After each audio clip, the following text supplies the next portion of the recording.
Iran, Houthi, Hezbollah, Hamas और Iraq और Syria में उसके प्रॉक्सी गुटों के जरिए इजराइल को चारों तरफ से घेरने में लगा हुआ था।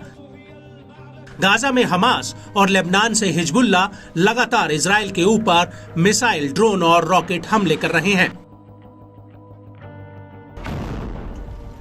लेकिन उत्तरी इजराइल की तरफ से सीरिया और इराक के विरोधी गुटों ने भी इजराइल के खिलाफ मोर्चा खोल रखा है।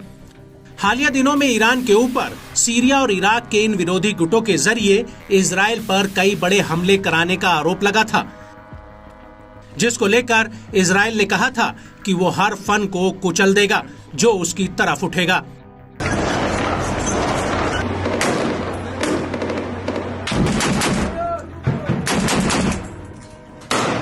और अब इसी कड़ी में सीरिया की राजधानी दमिश्क में इजराइल ने ईरानी दूतावास पर एक हवाई हमला किया है, जिसमें ईरानी सेना के लेबनान और सीरिया के लिए वरिष्ठ कमांडर ब्रिगेडियर जनरल मोहम्मद रेजा जाहेदी और उनके डिप्टी मोहम्मद हादी हाजी रहीमी समेत 7 अधिकारियों की मौत हो गई है, जिसके बाद ईरान बुरी तरह से तमतमाया हुआ है। इसको लेकर सीरिया में ईरान के राजदूत हुसैन अकबरी ने कहा कि इजराइल के अपराध का जवाब जरूर दिया जाएगा।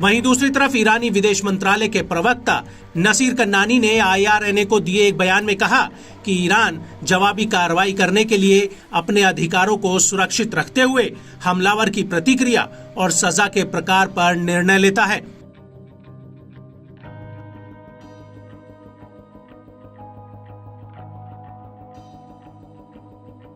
वहीं दूसरी तरफ ईरान के विदेश मंत्री हुसैन अमीर अब्दुल्लाहिन ने एक सोशल मीडिया पोस्ट पर चेतावनी देते हुए लिखा है कि इजराइल के सबसे करीबी सहयोगी अमेरिका को जवाबदेह जरूर ठहराया जाना चाहिए। हालांकि ईरान के इस आरोप को लेकर अब अमेरिका ने एक आधिकारिक प्रतिक्रिया दी है। अमेरिका के नेशनल सिक्योरिटी काउंसिल के प्रवक्ता ने एक्सिस को बताया कि हमने ईरान को ये बता दिया है कि अमेरिका को इजराइल के इस हमले के बारे में पहले से कुछ भी नहीं पता था। वहीं एक्सियस ने अपनी रिपोर्ट में दावा किया है कि इजराइल ने सीरिया में एयर स्ट्राइक करने से कुछ ही मिनटों पहले इसकी जानकारी बाइडेन प्रशासन को दे दी थी, लेकिन इजराइल ने इस हमले की अमेरिका से कोई परमिशन नहीं मांगी थी। इसको लेकर अमेरिका का कहना है कि इजराइल ने यह सूचना उस वक्त दी थी जब उसके लड़ाकू जहाज सीरिया में हमला करने के लिए आसमान में उड़ान भर चुके थे। अमेरिका का कहना है कि इजराइल ने इस हमले को लेकर हमें कोई विस्तृत जानकारी नहीं दी थी।